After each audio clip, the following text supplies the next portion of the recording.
Good morning, everyone. Welcome back to another YouTube video.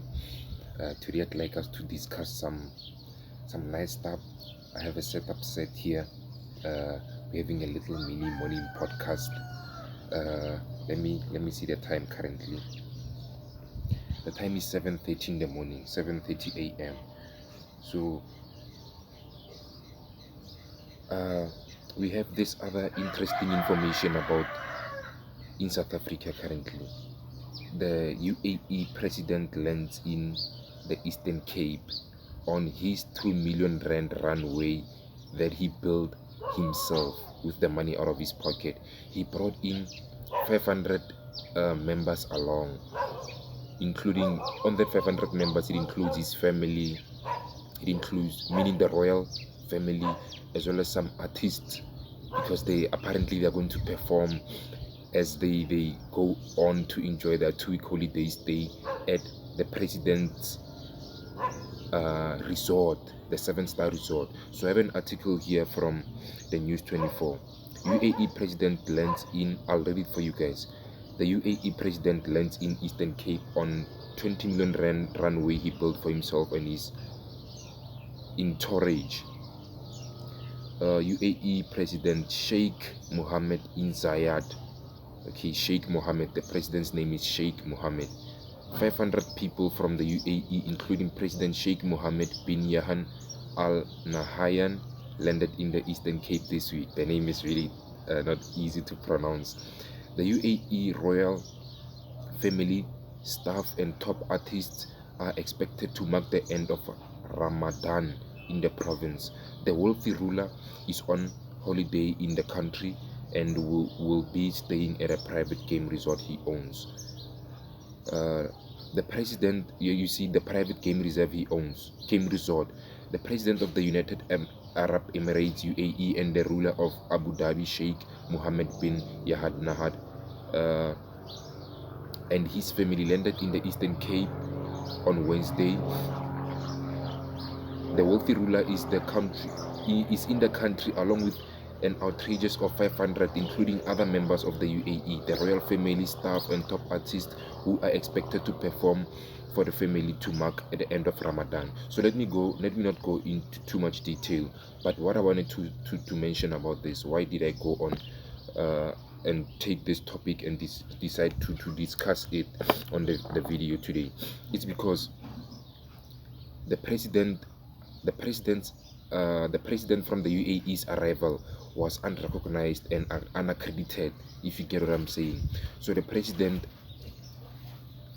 landed in the South African territory without anyone knowing. You understand what I'm saying? So it came as a shock to the nation to understand that someone lands his plane. They were flying on a Boeing. A Boeing is a big plane, and it's relevant to other people. It's expensive as well. So they landed on a Boeing. A Boeing can carry more than 500 people, passengers. They landed on a Boeing on a unmaintained or no longer in use airport in the Eastern Cape. So how do we know that these guys are safe to come in our country? What are they bringing? You understand? It's similar to a situation when the Gupta family landed their aircraft in Pretoria at the Waterkloof base at the South African National Defence Force. So they landed there for what? Who knows? Okay, it's a story for another time. But currently, the UAE president lands in South Africa without anyone knowing. And then I learned as well that they told the Home Affairs to come to them so that they can be checked if whether they have some diseases, malaria, corona, or other illnesses. But it's really not an excuse to just land in other people's country. What will we have for the future generation? Annelem daughter mentioned on the radio station that is on, I think I'm not sure, 94.7 FM, I'm not sure, don't quote me on that. Annelem daughter, a TV presenter, a personality. So she mentioned this and was like, how is that even possible? What future are we leaving for our children? If we let this pass, it'll actually, our children will have nothing left of this country. So it's really not interesting. It's really not, it's really sad that we have people coming into a country and doing whatever they like. How can someone land into a country and not be tested for COVID-19 or other illnesses? How do we know if they are not going to plant some nuclear bombs in our country? So it's really not good. Not good. Let me switch off the Wi-Fi. I'll use it in a later on a later stage. So guys, that's what we have. This is what's happening in South Africa, and there's nothing I can do about it. All I can do is just discuss matters and understand what you guys want to know and think about how we can solve such matters. I hope the president intervenes on such matters. Stay longer on the video. I'm going to record a longer video. I hope it's going to be a first time recording a longer video. Stay on it. It's going to include topics like the income, how millionaires spend their money, 30% or 10%, as we talk about the UAE president, the internet, how to scale up your business, and social media is an asset, 1,000 subscribers, South African stock fell, status quo, the status quadrant, the business, self-employed, investor, employee level, the Bible, the Ecclesiastes 11. I have the Bible right here. I have the Bible right here with me. We're going to be talking about the Bible. Bible, yes. Okay, let's get on the next information. Income. Income, guys, 30%. How millionaires live their life. How millionaires save their money and invest. Millionaires live off 30% of their income. You understand? Millionaires live off 30% of their income. So I live off 30% of my income. That makes me a millionaire. I'm kidding. So millionaires live off 30% of their income, meaning every income that they make, they live off 30% of it. Living off 30% of it, meaning all that 30% includes their expenses, their day-to-day expenses, their food, clothing, home expenses, bills. You understand what I'm saying? Maintenance, insurance, telephone, water and electricity, you name them. So let's say you have 1,000 rands. So 30% of 1,000 rands is 300 rands. Meaning on that 300 rands, the typical millionaire covers water and electricity, bills, expenses, child fees, insurance, telephone on that particular 30%, and then the rest 70%. They distribute it and reinvest it on their income streams. And remember, an average millionaire owns more than 10 income streams, or actually I could say 7 income streams, more than 7 income streams. Hence why this actual topic is correlating with the Holy Bible information that I will reveal in a while. So that 70% they reinvested on their assets, on their businesses, on their properties. You understand? I'll talk about the status quo, the investor and the self-employed and the business as well on the status quo. So it means they are living below their means. You understand what I'm saying? Living below their means. Rich Dad, I was watching an interview of Donald Trump as well as Robert Kiyosaki. So they said that they hate living below their means and they do not live below their means. But those guys, remember, they are billionaires, right? Robert Kiyosaki owns more than, I think, 7,000 rental apartments. He's a real estate guru. I'm not sure about Donald Trump, but he's a billionaire. He also owns real estate. Yes, he also owns real estate. They are both authors. They've correlated on a book called Why We Want You to Win, or Why We Want You to Get Rich. Somewhere there on those titles. So the 70% they use it to reinvest on their businesses. You understand? So imagine you're owning a mine, and then for instance, it's just an example. The mine generates in 12 months annually. They generate a profit of about let's say 100 million rands, and they only invested what? Let's say 30 million rands. Their startup capital, they invested 30 million rands, and they made 100 million rands. So they get paid at the end of the year, and then the dividend from that payment is for one investor could be, let's say, 20 million rands goes to one investor.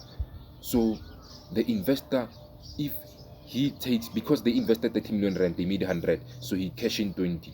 Next year they should probably have other projections and ways of making more. Then it's about how much They could even make more than 100, considering they are investing more. So if the typical millionaire takes the 20 million rands and just gather it in their bank account, what will happen? The banks will use that money to lend it to others and make money from their money that they are gathered, that the money that is gathering dust in the bank account.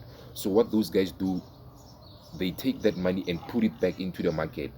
You understand? So now their startup capital or their continuing capital is no longer 30 million rands, but now probably it increased to 100 million rands, meaning they are definitely not going to make an annual return of 100 million rands, but they're possibly going to make more than 200 million rands. You understand? And what they do on their first years, they don't spend on the 20 million. Possibly he could take 2 million and just buy himself a property, spend on his family, buy himself or herself a nice car, and then take that money and put it back in, maybe 18 million. For the next 5 years, he takes money, put it back in. On the 30 million that he takes from the dividend, he takes 2 million, paid to do expenses. The other 29 million, 28 million, put it back into the market. You understand? On a later stage, 5 years later, the guy has about 100 million rands revenue generated from his businesses. Then that money he can use it to build real estate, use it to just go on and do some more things on it. I hope you catch what I'm saying, guys. I hope you are with me, yeah, and you're really interested on this topic. This is things that you do not get anywhere. You get only on my channel. I'm kidding, but such information, it's not scattered on the internet. It's information that I had to go out there and dig up for myself, from my mentors, from the people that I shared with. You understand?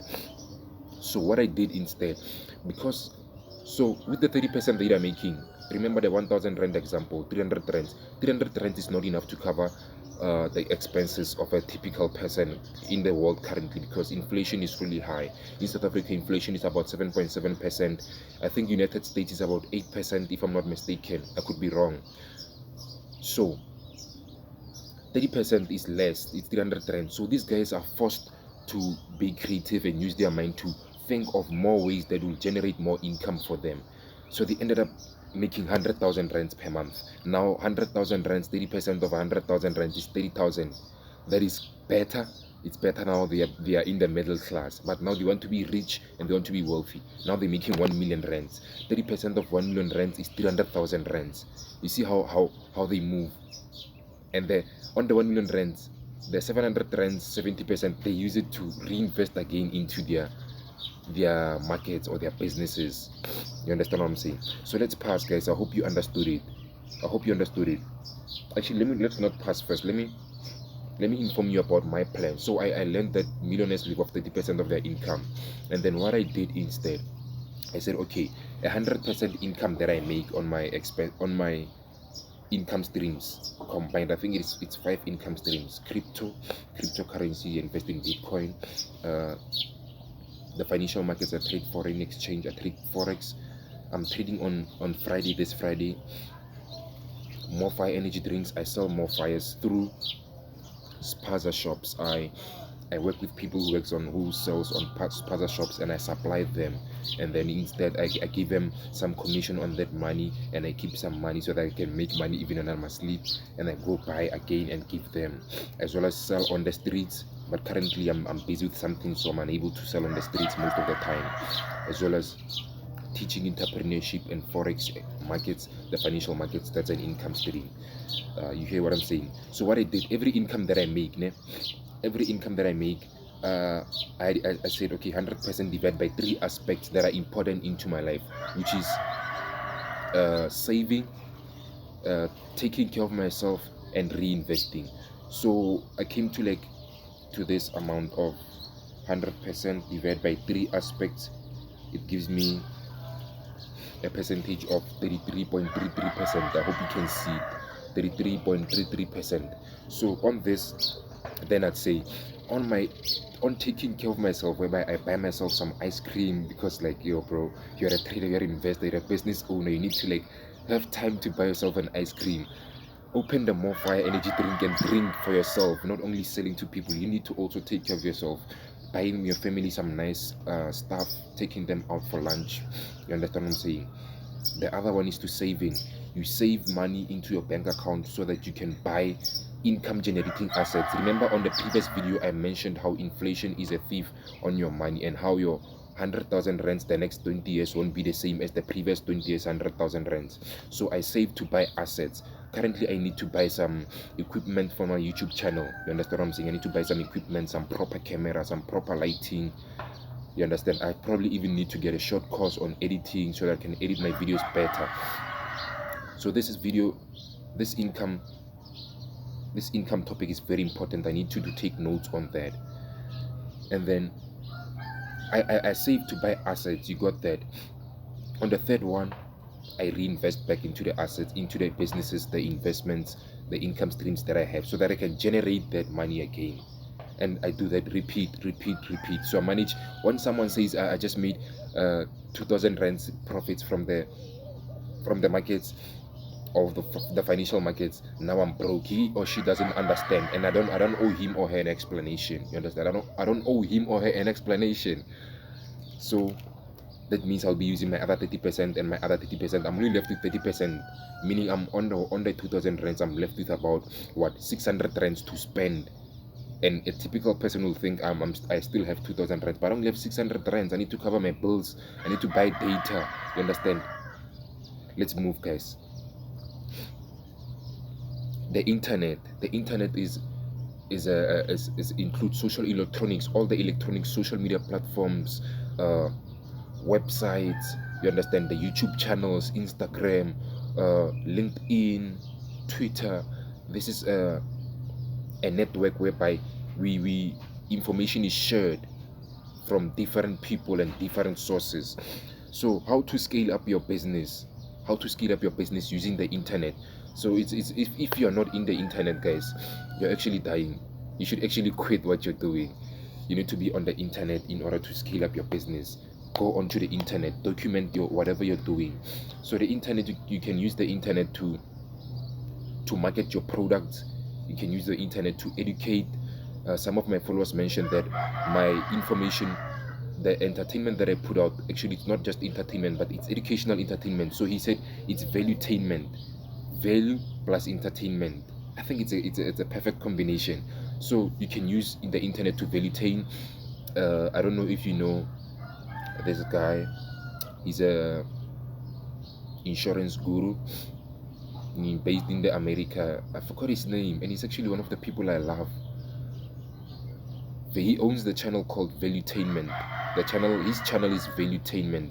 I forgot his name. He owns a Ferrari. That guy is super creative. He brings some people on his videos and gives some educational content there. Also, you can market your business through the internet.